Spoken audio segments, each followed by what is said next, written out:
Good day. We are the Group 7 from BSE 3D, and our topic we'll discuss is about reviewing business, financial performance, and tactical executions through monitoring and control. The firm's monitoring and control. Control and monitoring.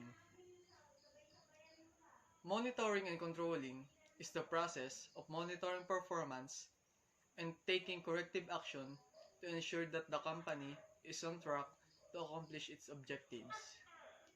Monitoring and control is the practice of looking for indications of how the business is progressing in the short term and how the current progress will impact long-term performance. Monitoring also involves searching for opportunities. Or in other words, monitor and control is a process of measuring performance and taking corrective action to assure that the business is on track to meet its goals. The owners need to realize that there are immediate goals, objectives, which need to be met first if the long-term goals are to be fulfilled. Example: if one of the owner's long-term goals is to achieve a certain amount of equity, an intermediate aim could be to generate a level of income each year that would enhance the farm's equity after expenses. However, one component of ensuring that the farm delivers the required level of income each year is to plant the crops with the appropriate amount of seed, fertilizer, and other inputs. So it means that an intermediate aim can able to generate a level of income each year that can help to achieve the amount of equity needed for the owner's long-term goals. But they need to sure that they will deliver the required level of income each year. Why is monitoring included in marketing strategy? Monitoring your marketing strategy allows you to make the most of your business plan. It enables you to prevent ineffective efforts, minimize unnecessary areas of emphasis, and boost your revenue. And also, it provides you with a true insight of your customers, demands, and requirements. Monitoring helps you to maximize the effectiveness of your business plan. But most of all, it offers you a sound understanding of your consumers' wants and needs. Number 1. Annual plan control entails ensuring that the firm meets its sales and profit targets. Number 2. Profitability control refers to the effort of determining the true profitability of items, consumer groups, trade channels, and order volumes. Number 3. Strategic control. Strategic control entails determining if the company's marketing strategy is still relevant in light of current market conditions. Good morning po sir, I'm Jan Brian C. Bani. I'm discussing the organization financially projection. What financial projection means? Financial projections use existing or estimated financial data to income and expenses. They often include different scenarios so you can see how changes to one aspect of your finances, such as higher sales or lower operating expenses might affect your probability. Second is, what do financial projections include?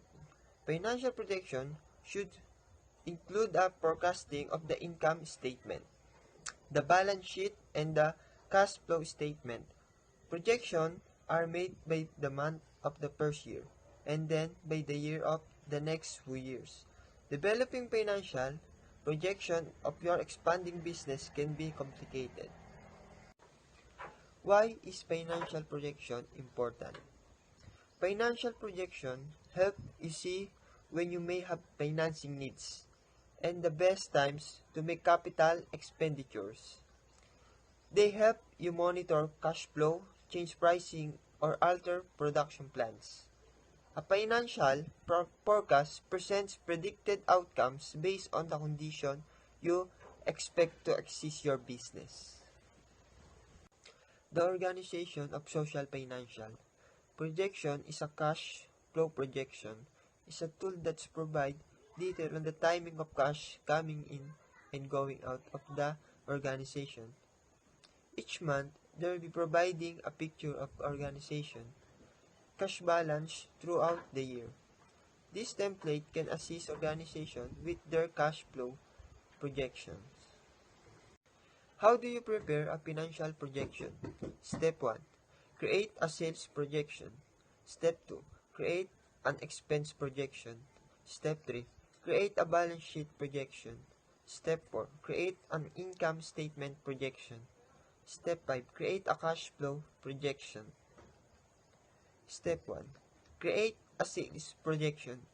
Sales projections are important component of your financial projection. For existing business, you can base your projection on past performance obtained from your financial statement. Step 2. Create an expense projection. Creating an expense projection may initially seem a bit simpler because it's easier to predict possible expense than it is to predict the buying habits and current of potential customers. Step 3. Create a balance sheet projection. If you're using accounting software and your business has been operational for at least a few months, you'll be able to create a balance sheet directly for your software. Step 4. Create an income statement projection. Current business owners can easily create an income statement projection by using your current income statement to estimate your projected numbers. Step 5. Create a cash flow projection. The last step in completing your financial projection is the cash flow statement. The cash flow statement ties into the both income statement and the balance sheet, display any cash or cash-related activities that affect your business. What are financial projections used for? Business plan. Financial projection and business plans go hand in hand. It's a way to show that your company is stable and is financially successful. It's a good practice to provide quarter or monthly projection for the first year and annual projection for 4 years after that. Investors. Your potential investors want to know if the business will make money and when they can expect return on their business. Loans and lines of credit. These are the most common sources of internal funding for small business. Know your business. Financial projection show discipline and financial management, and better financial management leads a much higher chance of business success. Good day everyone, my name is Ivan Russell Fernando and this is my part in our report. Lesson 17. The Market Research Paper and its Appendices and Exhibits. Appendices and exhibits which contain significant papers utilized in the proposal.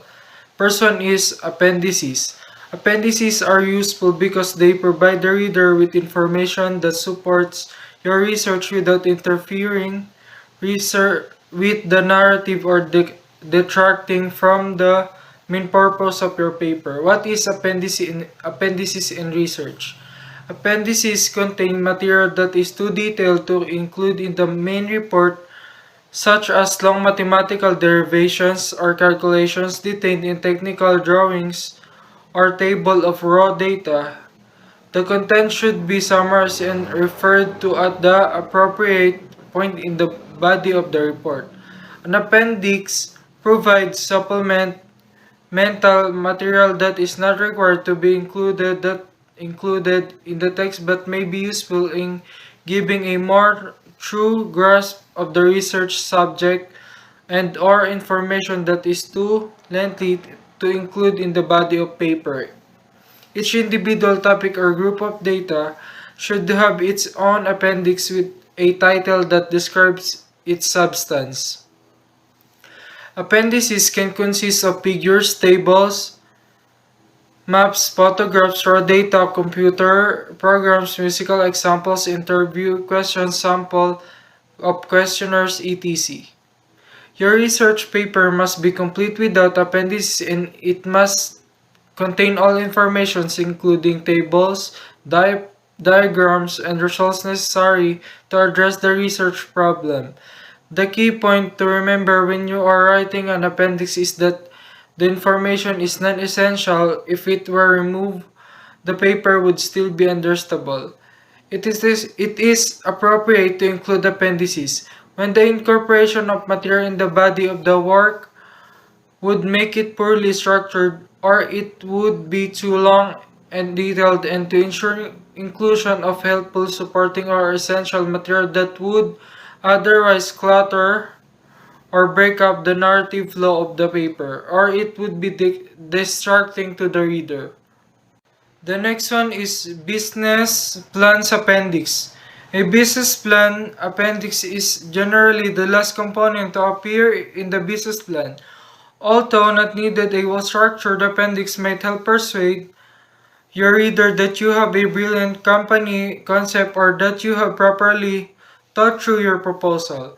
A business plan appendix is where you may insert any other papers that you wish to use to give your reader a sense of your product marketing capabilities and so on. The appendix of business plan is usually the last section to appear in the business plan. Although not required, a well-structured appendix can go a long way toward convincing your reader you've got a great business idea or indeed that you have truly thought through your idea. The appendix of the business plan is the place to include any additional documents that you want to use to give your reader a feel for your product, marketing services, and so on. It's also a good place to include within the content of the plan. After all, it's simpler the plan, the better, right? But that you feel may help your reader understand your business better. Of course, you do not have include an appendix in your business plan sometimes. You'll only actually be using it to share information with specific people, perhaps a lawyer who wants to see patents or trademarks. Banks or lenders might also sometimes require additional information like a personal or business credit history. Thought, thought it best to ask them. What goes in appendix of a business plan? In general, here are some of the documents you might think to include in your business plan appendix. The person is charts, graphs, or tables that supplement information from other sections of your business plan.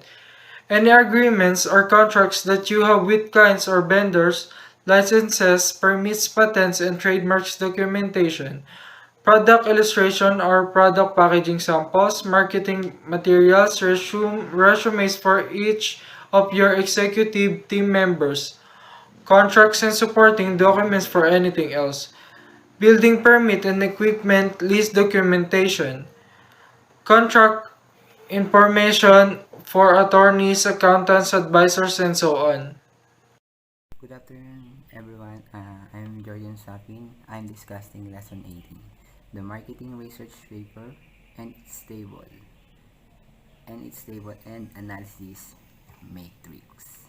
Okay, decision tables are used to assist examine and express the company's business principles. They are a terrific approach to demonstrate and simplify complex business logic, especially when you need to assist stakeholders understand how multiple values interact to produce a result. Decision table may also help you find conditions that you may not have considered. So keep an eye out from the circumstances that have no conclusion. A decision table has several conditions column as well as a conclusions column. Okay. Decisions table have four components. Okay. The first one is actions entry. It indicates the actions to be taken, and the next one is conditions entry. It indicates condition which are being met, or answer the condition is the or answer the question is the conditions stubs. Okay, and then third one is actions tab. It lists statement describe all action that can be taken. Okay, and the last component is conditions tab. Part lists the individual inputs upon which the decisions depends. Okay, the first question is how to make a decision table.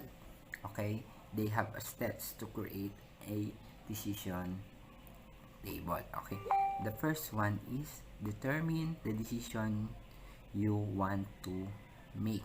Okay, in example, the decision is assigning a person credit training. Okay, and the second one is figure out the variables you need answers so that you can make that decisions. Okay, for example, such as employment history and debt load are your conditions. Okay, next is determine the valid values in each of the condition by knowing all the valid values, so you can figure out missing conclusions.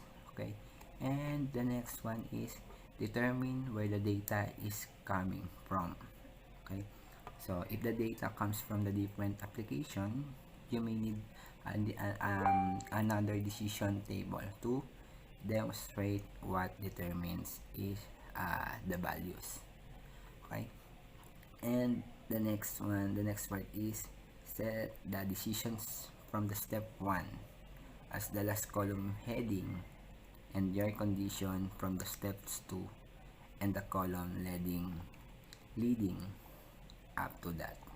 Okay, and that's the last one is walk through the table, filling in the values from the step 3. Okay, for each condition and drawing conclusions for each combination of the condition. Okay, that is tips for making decision table. Okay, and the next part is what is the significance of data analysis in research. Data analysis in significance in research because it simplifies and improves the data analysis. It enables researchers to understand data in easy manners, ensuring that nothing is overlooked that might aid them in deriving insight from it.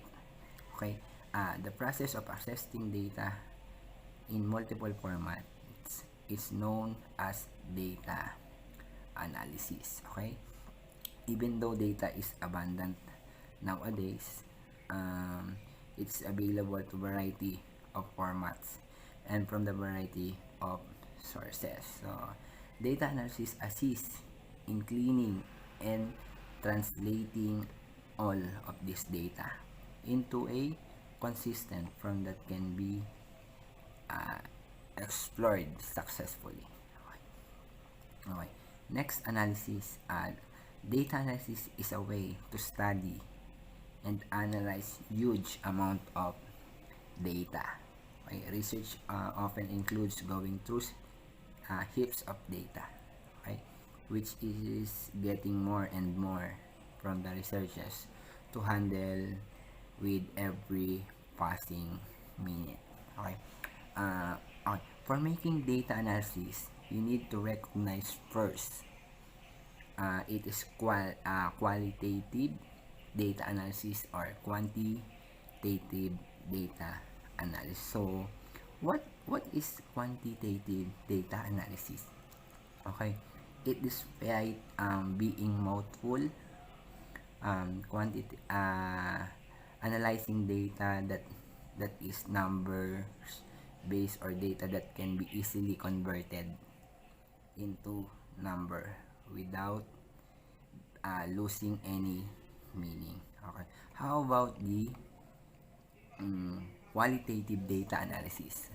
It is the identifications, examination, and interpretation of patterns and themes in textual data, and determines how to these patterns and themes helps the answers research questions at hand. Okay, um, here are a few common tips that you should always use before applying any techniques in making data analysis. Okay, the first one is familiarizing with the data. Get the basic overview of data and try spotting any details manually if possible. Okay, and the next tip is defining objectives. Define your objectives and know what the question this data can answer. Okay, and the third tips is make your plan. Okay, figure out and figure out the broad ideas and assign them labels to construct to structure the data. Okay, and the last part or the last tips is um, sorry find patterns. It starts looking for patterns and connections in data using data analysis techniques. That's all. Thank you. The market research of summary of findings. Finding synthesis. A summary of findings table summarizes the most relevant outcomes of a therapy, providing the best impact estimate and the confidence of the evidence for each outcome.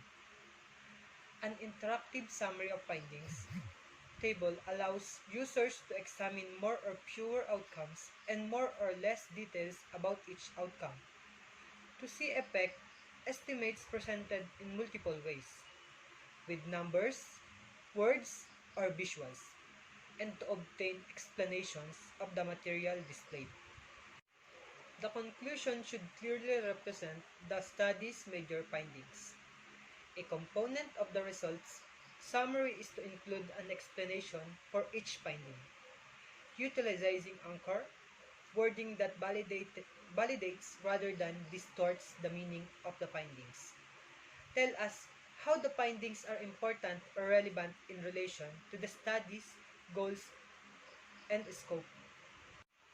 Another components of the findings summary is to compare or relate your findings to the research listed in your study's literature review. Are they the same, distinct, or novel? Assert that you have answered your research questions in the opening of the summary of findings. Assert your discovery. Tell the reader how the discovery is essential or related to the purpose and emphasis of your research. Contrast your findings with those of the literature. Use the literature in a certain way. The reader should be able to see the link or connection. Findings can only confirm or refute the premise that underpins your research. The process of articulating the results, on the other hand, assists you in understanding the problem from within, breaking it down into parts and viewing the study topic from numerous viewpoints. The objective of a summary for a research article, like the abstract, is to provide the readers with a quick overview of what the study indicates. You will need to determine what information is useful and communicate it succinctly but carefully. A conclusion is an important component of the paper since it offers closure for the reader, while also reminding the reader of the contents and value of the paper. A conclusion does not add new ideas, rather it should clarify the purpose and significance of the article. In other words, combining is what synthesizing is all about. Instead of describing each source, important points one by one, you combine the concepts and facts of several sources to make a larger statement. At its most basic level, this entails comparing and contrasting your sources for similarities and contrasts. Synthesis is something you probably already do on a daily basis. If you are buying for a new car, for example, the research question you are attempting to answer is, which car should I buy? You compare and contrast available models, prices, choices, and consumer reviews. For instance, car X is more expensive than car Y, but gets greater mileage. Alternatively, reviewers A, B, and C I'd prefer car X, but their praise is mostly based on design characteristics that you don't care about.